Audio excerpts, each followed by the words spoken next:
It's the now traditional loop stage, more twists and turns than any other parkour you'll find, I think, throughout the year. They'd have been hoping for the wind to be blowing today. It's not as it has been in previous years, but it's cold. It's wintry weather rather than spring-like weather.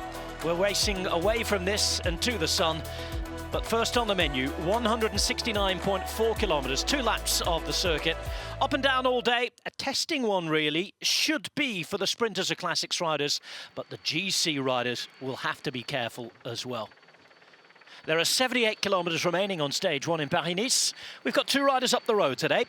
It was a fairly slow first hour as far as Paris-Nice in recent history is concerned.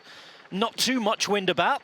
2 riders got up the road, and it was a rare opportunity for the peloton to not quite take it easy, but ease their way into the day. The 2 riders out there are Paul Ursula. He's the man wearing the white. Yeah, that hasn't changed. And you were talking about the Tour Down Under and things like that, but that was coming from an Australian as well, wasn't it, from Michael Matthews? And here's, oh, no. Who's down here? Because we've got riders down. That's Groschartner, I think, the rider from UAE. 106, who's down there, is Tom Scully. We've got issues here as well for Philippe Mathieu-Yuk. Oh, dear. New pair of those needed. Not a good moment, as it was just starting to get very, very hot at the front, and they're battling it up for these narrower roads. There's a little bit of an incident on the left-hand side with a curve maybe there. It sends people out. It is Mathieu-Yuk who goes down, I think. That's Groschartner. There's a rider down there from Movistar too. That's Anton Charmig, by the way, as well. GC man for UNOX. Yeah, the pavement just appears a little bit there, and the riders, just too tight to the left, and yeah, down they go. Now, this is the rider from Arcaire Samsic, and it's Thibaut Garnolec, and that's not looking good. He was the rider who went down on the left-hand side with a red there of EF Education Easy Post, telling the motorbike to get away because his GC man has managed to make that front split.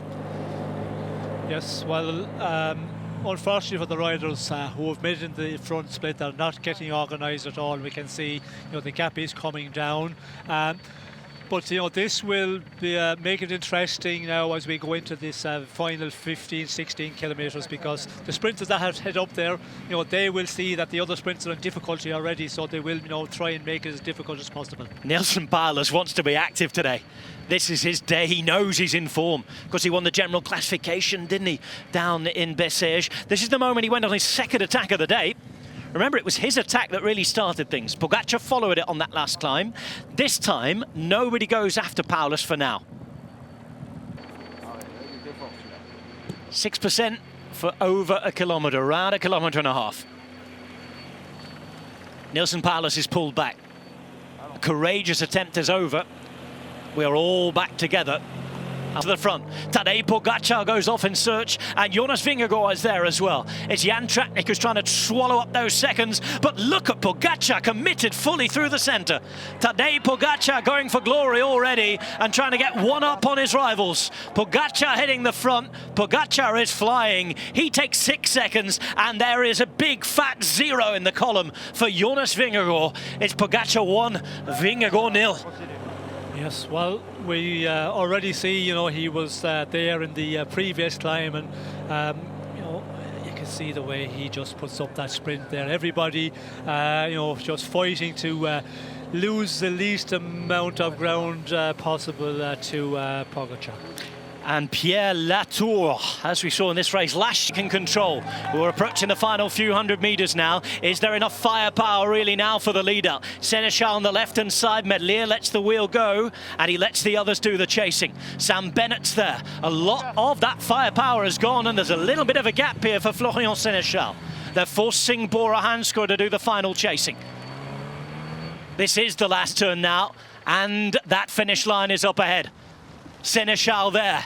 They're doing the chasing behind. From Popoli's leading out Bennett. Koya's on the wheel in the yellow. Then you have Merlier. Kokar is there as well, as is Mats Pedersen, the former world champion. But through the centre, you can see that Tim Merlier is trying to hit the front. But on the left-hand side, it's Bennett. Merlier is there. Merlier, majestic in Paris-Nice. The Belgian champion 90 years after the first ever stage in Paris-Nice was won by a Belgian, takes victory here. Tim Merlier has it. Soudal Quickstep are back to winning ways. Merlier winning in Paris-Nice. He's the first leader of the race.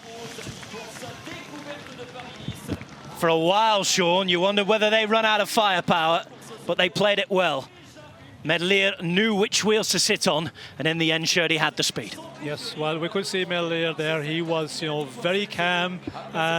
We can see here, he's in the perfect position, and when he takes it up, you can see there, that kick, the strongest of the fast men. We can see Bennett there, fighting, but starting to struggle in the end, and Mats Pedersen coming through very quickly there in the end.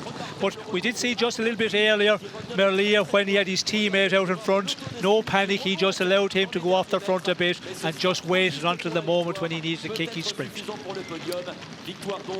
Sensational victory for Soudal Quickstep, who did not panic over the top there when the attacks came. They regrouped, they got ready, and they had the fastest man to the line.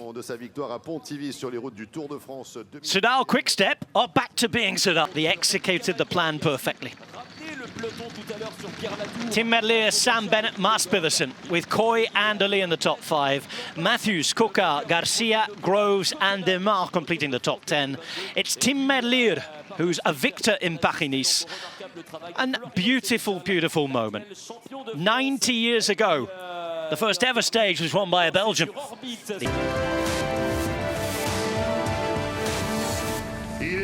Here's today's winner, though. Tim Merlier, he keeps ticking off those firsts, he keeps ticking off those big achievements, and you'll know better than most, Sean, better than anybody, in fact, that a stage win in Paris-Nice is a rather big achievement. Well, it is. It's a very important one for him. And, these earlier days, as we said in the earlier part of our programme, the sprinters, they